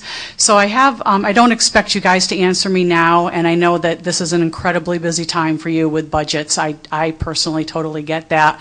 But I'd kind of like to throw out a couple of questions / comments for your consideration, and maybe in an upcoming meeting you guys can have a discussion. I'm hoping, even though you are involved in budgets, that we will continually, on a regular basis, address this pipeline project, because I think if we wait until the last, till the end of whatever extension we might get, that it's going to be difficult to get everything in. So hopefully we can address this project on a regular basis somewhat, so that you're not overwhelmed with how much time it's going to take as well, especially with the budget process that you're going to be embarking on. So I just had a couple of questions. One, I'm wondering if there is going to be a communication plan coming forward from the town government. I think it would be a great idea personally if you guys put your heads together and figured out some kind of a formal way of communication. Having the information on the town website right now, that's very valuable to people, and thank you again for posting all of that as it comes in. But I said I caution people that is Kinder Morgan information. So I'm just wondering if you've thought about, or would please think about, how Merrimack residents who have questions can get them to you and get them answered. So just something for you to think about. The other thing, I was curious as if there was any thought given to how we are going to utilize the NRPC. I'm hoping that they're going to be a valuable resource. Tom, you inspired me with your words. We're all in this together. This is a regional effort. I think if we're going to be successful at all in coming to the right place that's going to be good for all of us in southern New Hampshire, we need to work together. So I was wondering if the town council was going to prepare questions, or if they had thought about, and possibly, I guess if you haven't, I would ask you to please consider how you're going to engage the NRPC in this process. And thank you again for taking the initiative to write that letter tonight. I really appreciate it. Thank you. Okay, anyone else? All right, thank you. Seeing none, comments from the council?